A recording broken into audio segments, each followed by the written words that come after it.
చెప్పండి నామినేషన్ వేస్తా ఉన్నారు.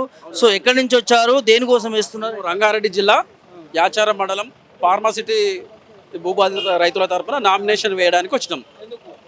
మాకు గత ప్రభుత్వం మాకు 20,000 ఎకరాలు ఫార్మాసిటీ కోసం అని తీసుకోవడానికి నోటిఫికేషన్ వేసింది. కొందరు ఇచ్చేవాళ్ళు ఇచ్చుకున్నారు. దాదాపు 14,000 ఎకరాలు సేకరించి గత టీఆర్ఎస్ ప్రభుత్వం. ఇప్పుడు అధికారంలో వచ్చినటువంటి ప్రభుత్వం మా వెన్నంటే ఉండి ఇప్పుడు ఉన్నటువంటి మంత్రివర్గం మొత్తం బట్టి కానీ, సీతక్క కానీ, రేవంత్ కానీ మా దగ్గరకు వచ్చి కూడా మా వెంబడి మీరు భూములు ఇవ్వకండి, ఇవ్వని భూములు ఏవైతే ఉన్నాయో మేము కాపాడుతాం, ఫార్మసిటీ రద్దు చేస్తాం, తిరిగి మీ భూములు మీకే ఇచ్చేస్తామని చెప్పి గద్దెనెక్కిన తర్వాత మళ్ళీ ఉన్న భూములు కూడా తీసుకుంటుంది.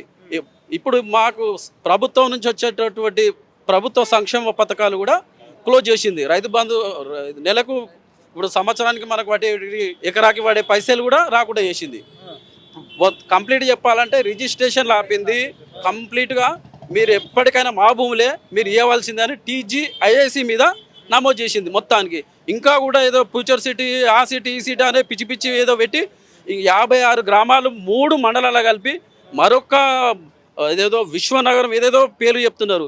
ఏదేమైనా మా భూములు వదులుకోమని గట్టిగా చెప్పి ఈ ప్రభుత్వంకు బుద్ధి చెప్పడానికి మేము మా ఫార్మాసిటీ భూ బాధితుల రైతుల తరపున ఒక 20-25 మంది స్వచ్ఛందంగా రైతులను నామినేషన్ వేయడానికి వచ్చినాం.